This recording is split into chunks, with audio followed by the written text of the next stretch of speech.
Connaissez-vous l'histoire de Kutiyama? Née en Inde, elle a grandi dans une communauté trop pauvre pour avoir accès à une éducation.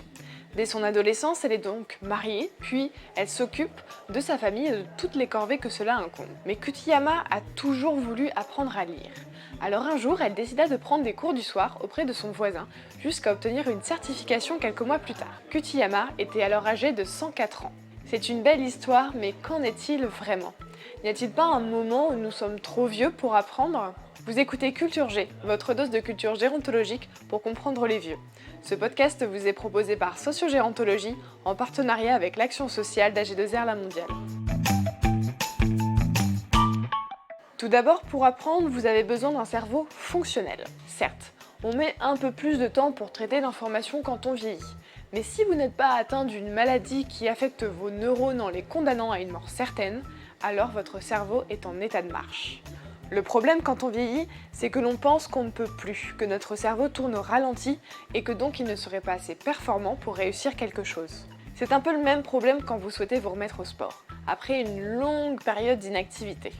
La reprise est difficile et la première marche nous paraît toujours très haute. Le cerveau étant un muscle, il n'échappe pas à cette logique. Plus vous l'utilisez, plus il sera entraîné et plus il sera facile de s'en servir.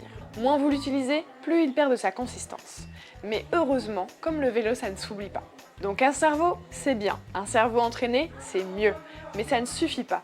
Il faut aussi avoir l'envie d'apprendre. La question est donc, a-t-on toujours envie d'apprendre quand on est vieux? Ici, deux écoles s'affrontent. Ceux pour qui c'est littéralement une question de vie ou de mort, et les autres qui vous diront qu'ils n'ont plus 20 ans et que vous feriez mieux d'aller voir ailleurs avec vos questions. Pour les premiers, s'inscrire à la peinture alors qu'ils n'ont jamais touché un pinceau de leur vie est un moyen de cultiver leur curiosité et de stimuler ses neurones. Ils s'en fichent d'ailleurs de ne pas être doués. L'objectif n'est pas de devenir le nouveau Picasso, mais de se faire plaisir et de se prouver à soi-même qu'on est encore capable. L'envie d'apprendre vient aussi avec l'intérêt que l'on y trouve. On voit par exemple souvent des femmes se mettre au tricot au moment où elles deviennent grand-mères. Non pas pour montrer leur talent à manier les aiguilles, mais pour léguer quelque chose à leurs petits-enfants. La motivation est donc indispensable parce que oui, apprendre demande un effort.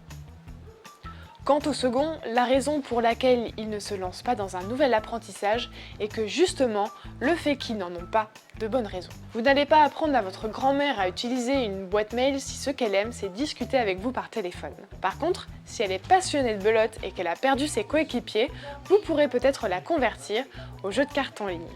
Conclusion, il n'y a pas d'âge pour apprendre, et on peut décider de continuer d'ajouter de la valeur à ses années pour grandir plus que vieillir. Si vous avez un cerveau fonctionnel, l'envie d'apprendre et que vous trouvez un bénéfice à cet apprentissage, alors il n'est pas trop tard pour vous découvrir un talent caché. Merci d'avoir écouté Culture G. Pour nous aider, laissez-nous une note ou un commentaire, partagez avec vos amis et abonnez-vous pour ne pas rater le prochain épisode.